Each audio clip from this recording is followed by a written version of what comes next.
Hello, I'm doing my reading reflection on designing your work life, how to thrive and change and find happiness in a new freedom at work. And this book is written by Bill Burnett and Dave Evans. And I also looked at this quote and I thought it was just so interesting. It basically states, "The swiftest way to triple your success is to double your investment in personal development," and it's quoted by Buddha himself. So basically, to give an overview of this book, authors Bill Burnett and Dave Evans, who both graduated from Stanford, taught many undergraduate and graduates at the university about design thinking. So to summarize, designers don't really complain. They mostly build their way forward, which is also known as prototyping. And because we experience many disruptions, there are creative and adaptable tools we need to cope with. Burnett and Evans can show how design thinking can transform present jobs and essentially how it can improve our experience in the workforce.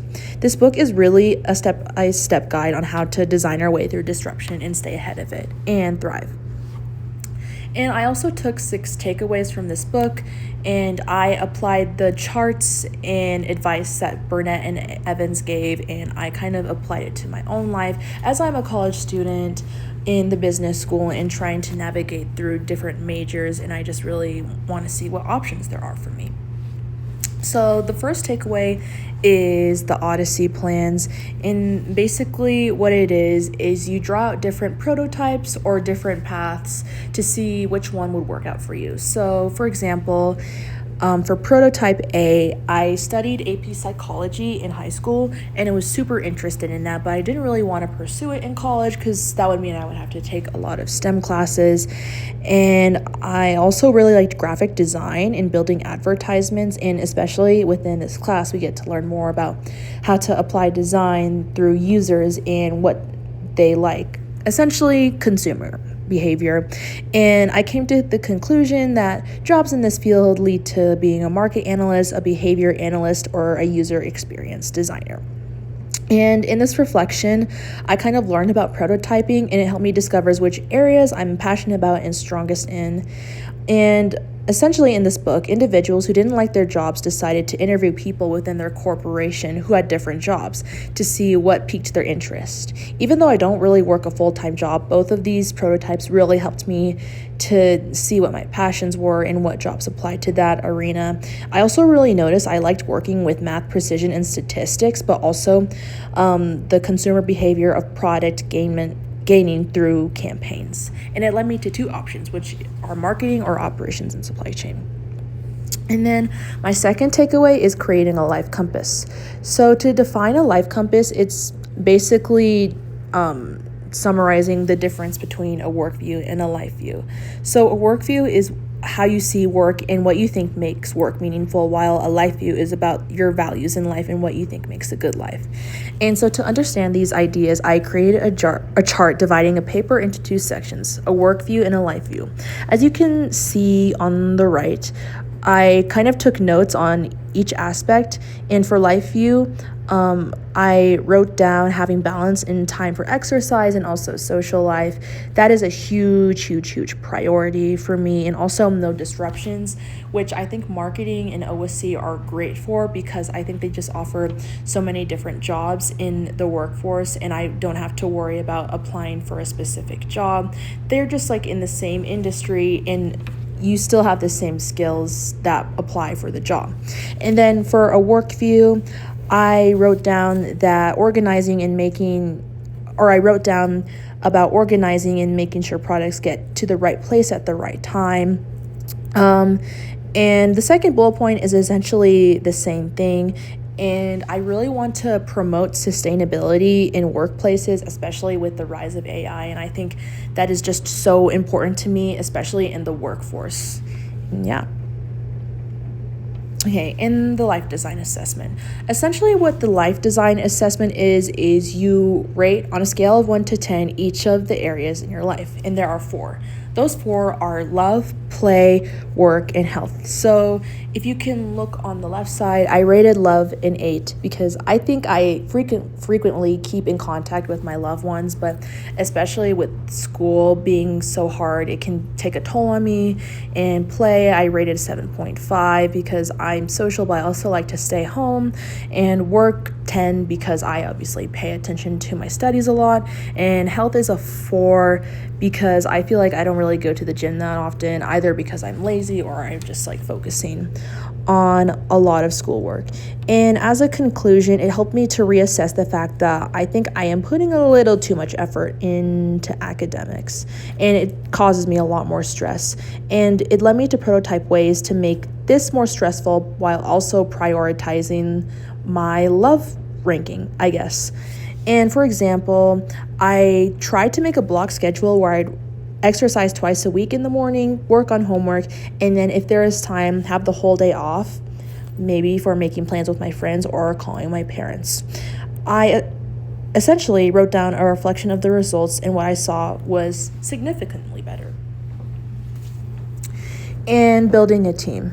This book also explains building a team, and it's kind of what we talked about in the first slide. It's basically you interview different types of people and see if their work piques your interest, and that's essentially what I did. So by building a team, I conducted an interview with the CEO of Deloitte, who is one of my mom's friends, and she kind of has experience in the operations and supply chain workforce. So I decided to conduct a phone call with her and ask questions about various roles in the company, specifically operations and supply chain. And on the right here, I typed the notes on a Google Doc, and basically it explains the questions I asked her. I asked her how she balanced work life with social life, and she basically said since it was hybrid, it was a lot easier for her and more flexible. So that definitely was a green flag for me. And I also working with precision because I'd rather have things done on time rather than being flexible and not as well done. So in the second picture of the Google Doc that I put, it really goes into depth within that. And I just think this is a really great opportunity for me. But I really can't guarantee a job or internship at this company or just any other company in general, but the advice that the CEO gave me helped me to be encouraged, and it gave me tons of support through helping me to discover my various passions. Okay, so failure immunity. Essentially, failure immunity is when you're experiencing a life crisis and you try to design your way out of it, aka prototyping. So I use the ARC method. So the first step is empathizing, and then you define, you ideate, you prototype, and then you test. So for example, I was an architecture major the first week of school and I didn't like it. I had no idea what to do. So this is an example of a life crisis. So I kind of wrote it down using the ARC method. So I empathize, which basically means like analyzing yourself and learning what I liked or disliked in architecture.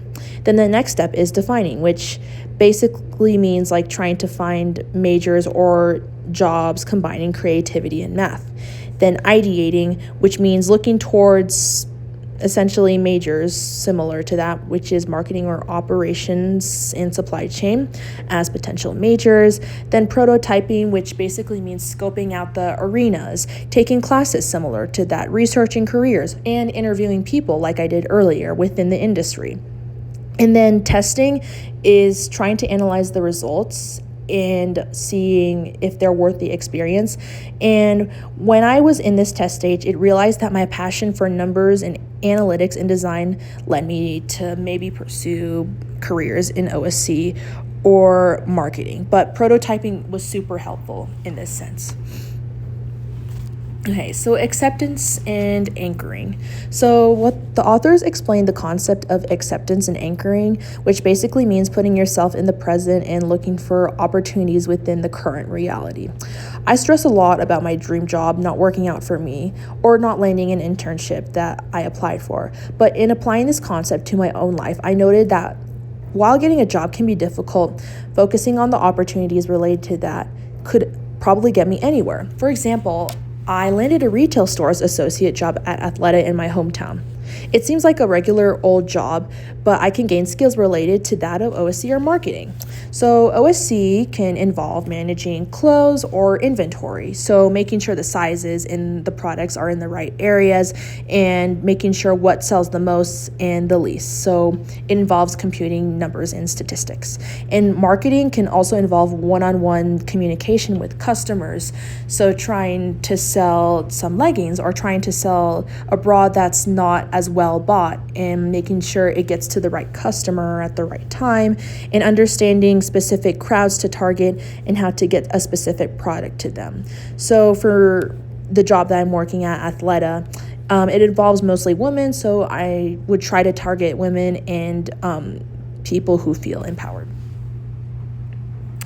And that is my slides. So thank you so much for watching, and I hope you guys took away from this, and I really hope you read this book because it is so important, especially in today's workforce.